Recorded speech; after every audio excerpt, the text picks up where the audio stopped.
Olá a todos, nós estamos indo para mais uma sessão exclusiva da Escolha da Semana, do Pick of the Week. Esta já é a sessão de número 40 aqui no canal do YouTube do Primeiro Respira.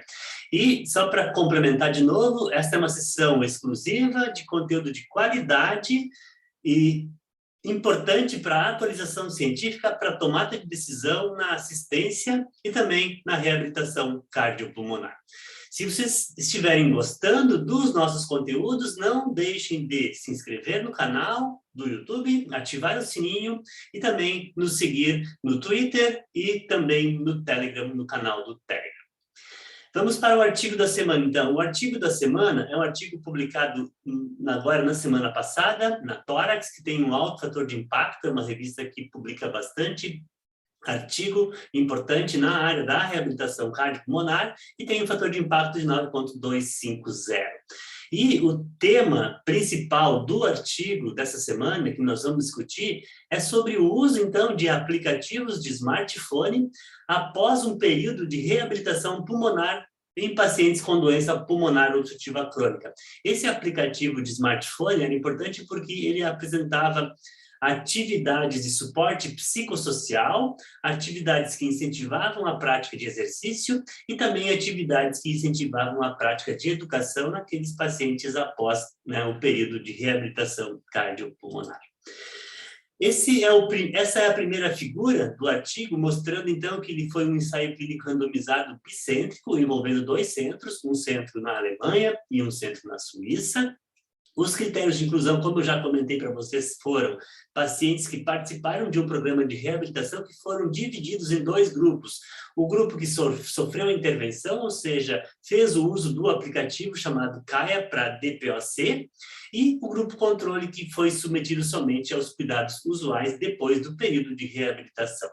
O desfecho principal, o desfecho primário que eles avaliaram após 6 meses do uso do aplicativo foi a atividade física diária contada pelo número de passos diários 6 meses, então, após o início do uso do aplicativo, após o fim do programa de reabilitação.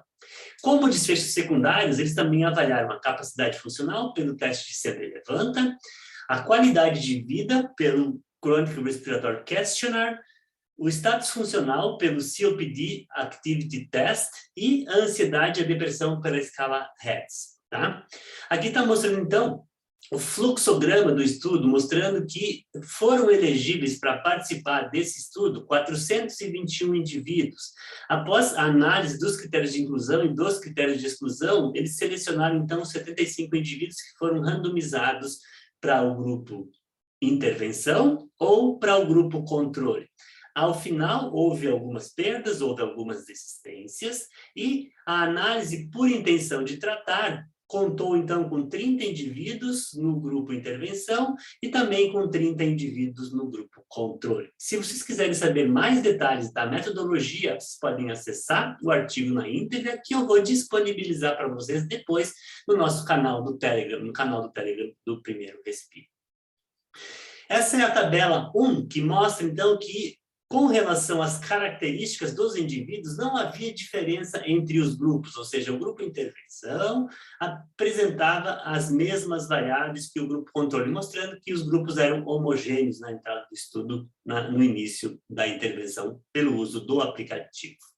Aqui está mostrando, então, com relação ao número de passos diários, comparando o grupo intervenção aqui na primeira coluna, no primeiro box plot, e o grupo controle no segundo box plot. Nós podemos observar que o grupo intervenção, ao final de 6 meses do uso do aplicativo, não teve uma redução do número de passos diários comparado com o final da fase de reabilitação, enquanto que o grupo que foi controle teve uma redução de em torno de 1.000 passos, em média, 6 meses depois da interrupção ou da finalização do programa de reabilitação. Então, isso mostra que houve uma redução importante da atividade física diária naquele grupo controle comparado com o grupo intervenção, medido pelo número de passos diários aqui.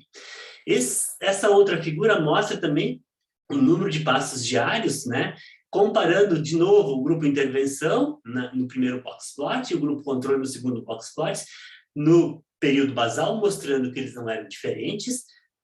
Aos 3 meses após a finalização da reabilitação pulmonar também não houve diferença, entretanto, aos 6 meses, foi o resultado que a gente mostrou anteriormente, eles se mostraram diferentes, ou seja, o grupo intervenção tinha uma menor redução no número de passos diários, mostrando que o aplicativo foi efetivo em aumentar e manter, pelo menos, o número de passos diários, a atividade física diária nesses pacientes, nessa população. E aqui está mostrando, então, o resultado da a capacidade funcional, da funcionalidade avaliada pelo CAT, né? Nós podemos observar também que, logo depois da reabilitação, não havia diferença no score do CAT. Em 3 meses também não havia diferença e nos 6 meses, né, houve um aumento nesse score no grupo controle, mostrando que eles pioraram do ponto de vista de capacidade funcional comparado com o grupo intervenção. Então, também houve aí mudanças na capacidade funcional avaliada pelo CAT.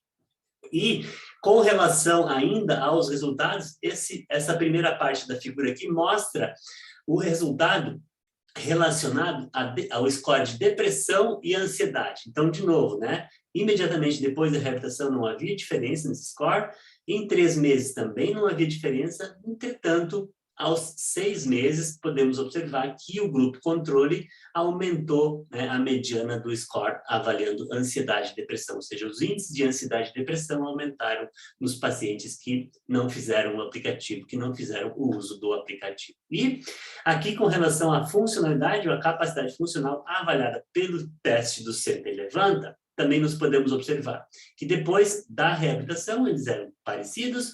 Em 3 meses, né, o grupo que foi usuário do aplicativo mostrou um melhor número do teste de Senta e Levanta, aumentando o número de vezes do teste de Senta e Levanta, sendo diferente do grupo controle, e isso também se manteve aos 6 meses após o uso do aplicativo. Então, mostrando que, do ponto de vista da avaliação da capacidade funcional, o uso do aplicativo foi melhor naqueles pacientes que eram do grupo intervenção. O que se pode concluir, então, com base nos resultados desse estudo? Primeiro, o que já se sabia sobre este assunto, sobre esse tópico, que não haviam estudos que demonstravam os benefícios do uso de aplicativos, né, no período pós-reabilitação desses pacientes. E o que esse estudo adicionou, então, à informação nesse campo? Que o uso regular de um aplicativo por smartphone, aqui no caso o aplicativo chamado Caia para DPOC, não somente aumentou a atividade física nos pacientes com DPOC após a reabilitação, mas também aumentou os sintomas, melhorando a ansiedade, melhorando a depressão e melhorando os scores da CAT.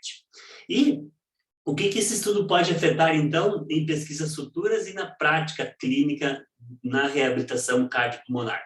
Que o uso, né, de smartphones ou de aplicativos em smartphones tem um potencial desempenho, tem um potencial efeito, né, na melhora e na manutenção da capacidade funcional, da atividade física e também na redução dos sintomas de ansiedade e depressão no período pós-reabilitação cardiopulmonar.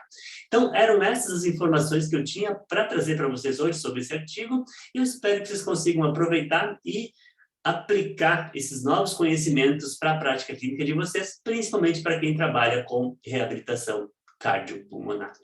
De novo, né, reforçando para vocês que estão gostando dos nossos conteúdos, que se inscrevam no nosso canal do Primeiro Respira, nos sigam nas redes sociais, no Instagram, no Twitter e também no Telegram. Muito obrigado pela atenção de vocês e tchau, tchau!